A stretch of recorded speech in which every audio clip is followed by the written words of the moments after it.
Hola guys and girls, and welcome back to a new top 5 commons Keyforge video. This time we are gonna look at the house Sanctum, and if you're new to this, like the title suggests, we are looking at the top 5 commons of one house. Only the commons, not the rares or the uncommons, because I feel like these are the cards which are most common in the deck. They will appear multiple times in multiple decks, and these will be the most of your deck, if that makes sense. Like most of your deck is gonna be it's going to be commons. So yeah, knowing what the best are there is going to help you a lot in determining which is like the best deck and stuff like that.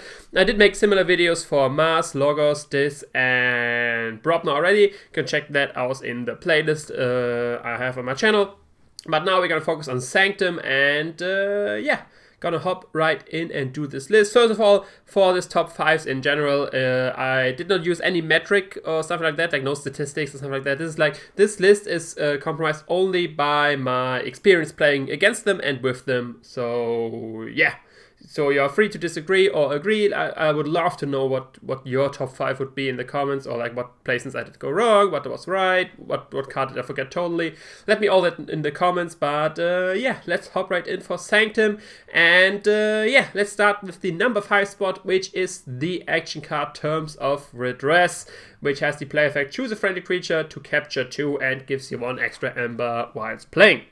So pretty basic card. Is from Call of the Archons, and yeah, obviously you won't find any Worlds Collide cards here since Sanctum is not part of that. You can only look at Age of Ascension and Call of the Archons. But yeah, capturing of course being the main mechanic of Sanctum. I like this card a lot. It's a very, like, it's not a very difficult or like intricate card. It's a very basic effect. You play it, you capture 2, and you gain an Aember. So it's very straightforward Aember control for Sanctum, which is great. It is a nerfed version of Tribute in Saurian, because Saurian can, it's basically the same, plus they can choose to exalt and do it again.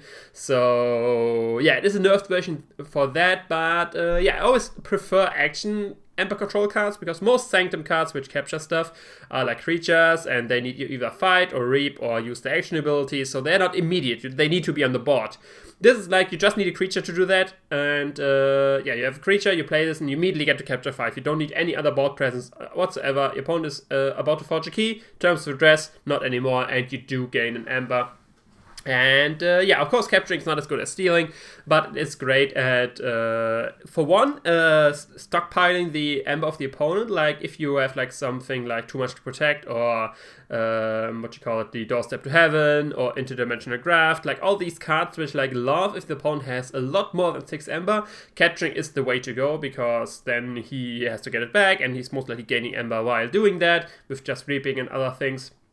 So there's that, and of course you just buy time. It's like, which is good as well. And yeah, I love to see like what in the new mass mutation, what's going on with Sanctum plus Saurian. Like, since both of them, like Sanctum of course is all about capturing, and Saurian is all about using the Aember on the creatures of themselves. So I love to see what they do together, like what synergies do they put in this set and whatnot. So yeah, but yeah, that's Terms of Redress. That's the number 5 spot. Now looking at the number 4 spot, we are gonna look at another keyword which Sanctum is very fond of, which is stunning. And so we're looking at a Blinding Light, another action card, gives you an extra Aember, and as a simple play effect: choose a house, stun each creature of that house. Sadly, that does affect your own creatures as well. So in a mirror match, you might have to stun your own creatures as well. But also, since you're the one choosing, this can be a very impactful card. And especially if your opponent has a big board and you have a small board. This is of course not a board wipe, but still, if you get to stun like a lot of creatures from one house, you can like very easily deter the opponent to not call that house, since he has to waste a turn just de-stunning all of these. And yeah, so it's not very impactful turn. You can buy a lot of time if you're behind with this card. This is not a win more card. This is more a get or coming back card, similar to a board wipe, but of course not as strong, since it just stuns the creatures and not destroys them. But still, it can buy you a lot of time, and the Aember blip is of course nice as well. If you can combine that with the Sanctum card, which like de-stuns all your creatures, that could be awesome as well, because then you just play both of these and you don't have to care what you stun on your side of the field. But yeah, that's why it gives us a number 4 spot. It's just a great comeback card, which like can give you like 1 round, or potentially like deter the opponent from playing the house you like fear the most he's gonna choose. That this card can be very impactful, very disruptive, And I mean, if you watched my other videos, you know that I love my disruptive cards, so that's why I've blinding that at number 4. But yeah, not too much to talk about this. The action card gives an extra Aember. It's from Call of the Archons as well. And yeah, it's Blinding Light. So let's hop right to the number 3 spot. And here we have the first creature on this list. And we have from Age of Ascension the creature Obade the Grim, 4-power creature with 1 armor. And the play effect capture free Aember, and the reap effect discard from Aember from Obade the Grim. So this card was of course introduced in Age of Ascension. It was now revealed that like what it has in his hand is actually the Dark Aember you will see in Mass Mutation. So there's a foreshadowing on this card as well. And of course it is the buffed charade from this charade being just the 4-power creature which captures 3. This guy having 1 additional armor, and the additional effect, if you reap with him, like you discard the armor from him, so your opponent is not getting the Aember back. And other than that, like I already mentioned, this is a great card for Aember control wise, since you don't need board presence for him. You just play him, he captures immediately the stuff, and getting rid of 3 Aember from your opponent can be a great swing in your favor, especially if you can manage to protect this thing and you can slowly discard all the Aember from the Obade, or like I already mentioned, you're one of the decks which like love to stockpile the Aember from the opponent, and yeah, capturing 3, and then he has a hard time getting rid of that to get the 3 Aember back and stuff like that. So yeah, it's like basically like Terms of Address, similar to that, like immediate Aember control while playing it, but this time with a strong body as a creature as well, capturing more Aember and potential to get rid of that Aember as well. Like the only thing which is different, of course, is you don't get immediate Aember from that, and for this you actually don't need a creature as well. So that's why I put it higher than the Terms of Address. It's a similar card, but basically stronger and better. And yeah, I'm a big fan of that. Like I don't have many Age of Ascension, like good Age of Ascension decks myself. But one of them is one where I have 3 Obades, and yes, it's very satisfying to just keep playing this guy and keep refusing the opponent to forge their key, and repeatedly call Sanctum to get rid of the Aember their opponent worked hard for to get.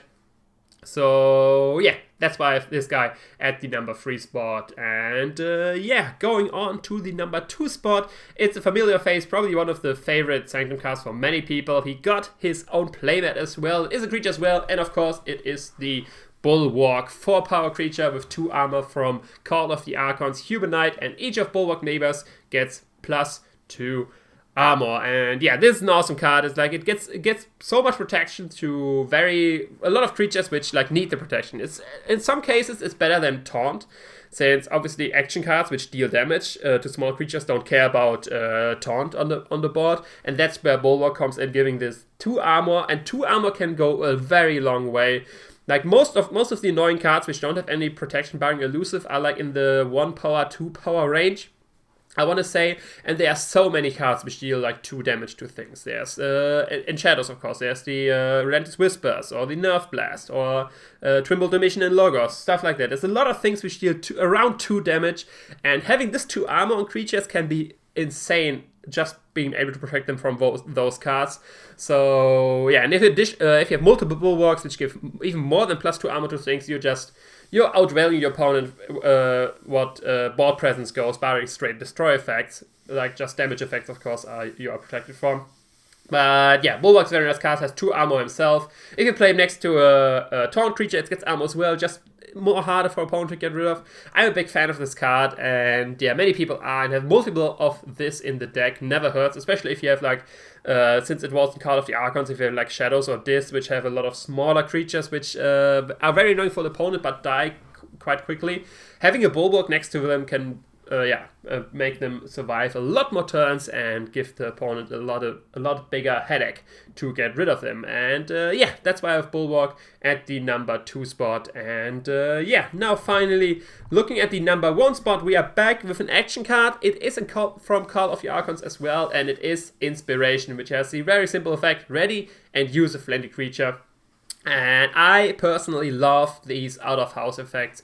With Inspiration, you have multiple options. You can, like the text suggests, you can either ready and play a creature, ready and use a creature you just played, like you played the second creature. You can ready it and use it right away.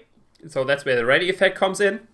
Or you can play it on a creature which is only important from a different house and just play it and, or not play it, play the Inspiration and use it right away and get some nice, insane combos going. Like the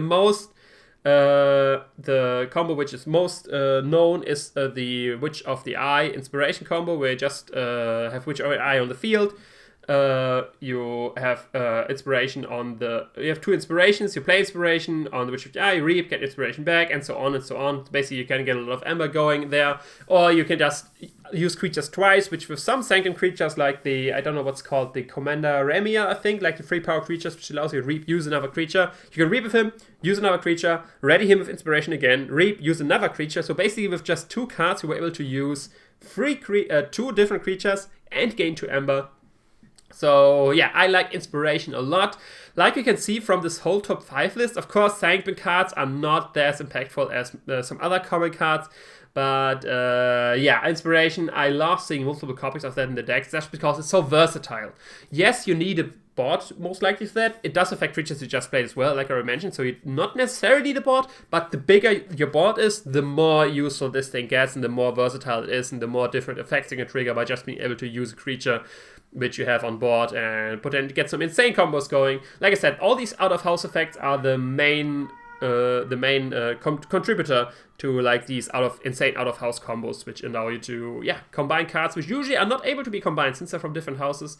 And yeah, that's why I have inspiration at the number 1 spot. But yeah, this concludes my top 5 Sanctum Commons list. Like I mentioned at the beginning, let me know in the comments, what do you think of this list? Do you think I made the right choices? Do you think I made the wrong choices? Which card did I forget? Which is a common in Sanctum and should be here? Which placement should be different?